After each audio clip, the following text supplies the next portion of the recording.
Scene Mahabharat के युग से आरंभ होती है, जहां एक महान योद्धा ने अपने वचन के लिए स्वयं का शीश दान कर दिया और बाद में वह श्री श्याम बाबा के नाम से विख्यात हुए। यह वीर बालक पहले बर्बरीक के नाम से जाना जाता था।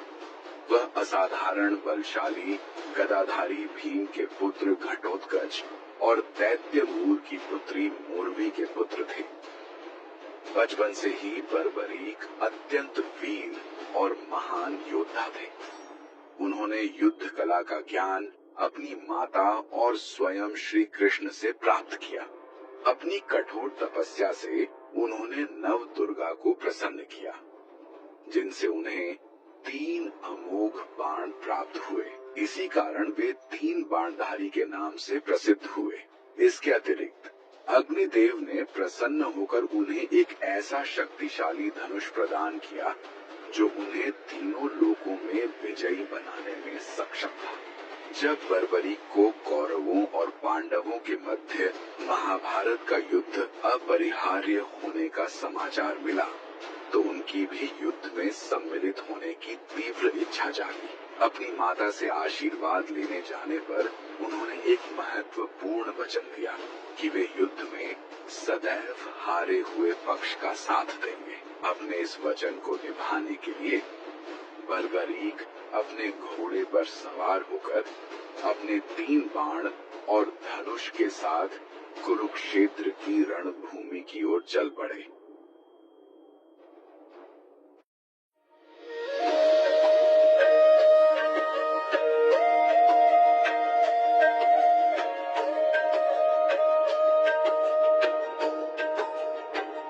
रणभूमि की ओर जाते समय सर्वव्यापी श्री कृष्ण ने ब्राह्मण भेष धारण कर बर्बरीक के बारे में जानने के लिए उन्हें रोका और यह जानकर उनकी हंसी उड़ाई कि वह मात्र 3 बाण से युद्ध में सम्मिलित होने आया है।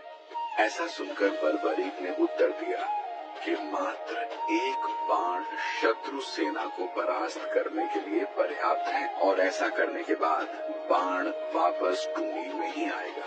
यदि तीनों बाणों को प्रयोग में लिया गया तो पूरे ब्रह्मांड का विनाश हो जाएगा। यह जानकर भगवान कृष्ण ने उन्हें चुनौती दी कि इस वृक्ष के सभी पत्तों को वेद कर दिखलाओ।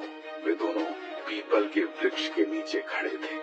बर्बरीक ने चुनौती स्वीकार की और अपने तूणीर से एक बाण निकाला और ईश्वर को स्मरण कर बाण पेड़ के पत्तों की ओर चलाया।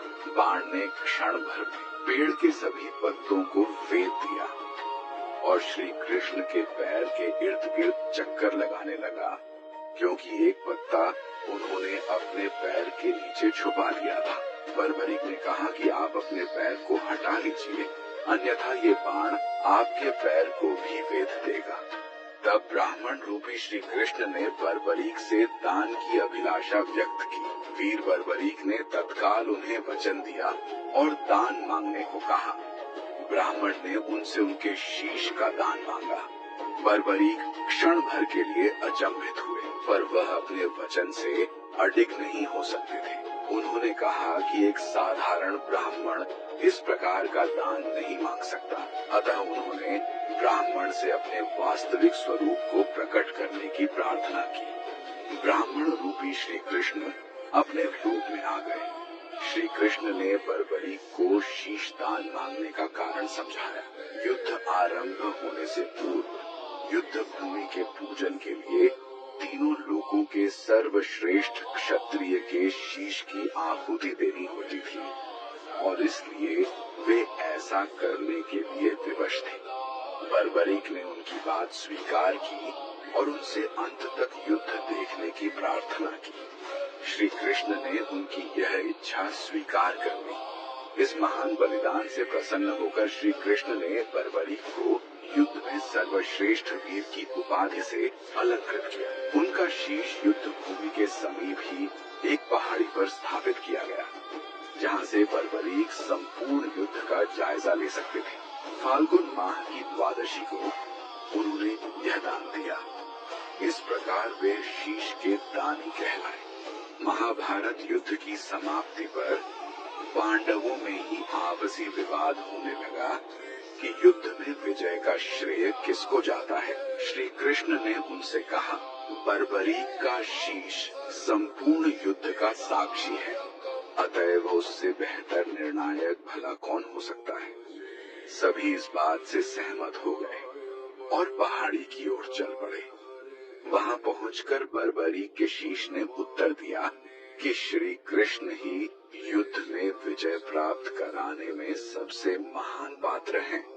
उनकी शिक्षा, उपस्थिति, युद्ध नीति ही निर्णायक थी। उन्हें युद्ध भूमि में सिर्फ उनका सुदर्शन चक्र घूमता हुआ दिखाई दे रहा था, जो शत्रु सेना को काट रहा था।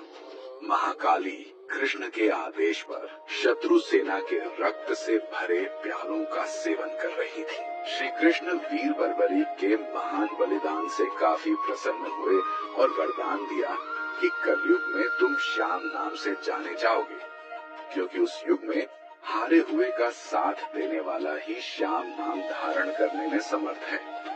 उनका शीश खाटू नगर वर्तमान राजस्थान राज्य के सीकर जिला में दफनाया गया था। ऐसी ही कहानियां सुनने के लिए हॉप सब्सक्राइब मिथ नोवा AI।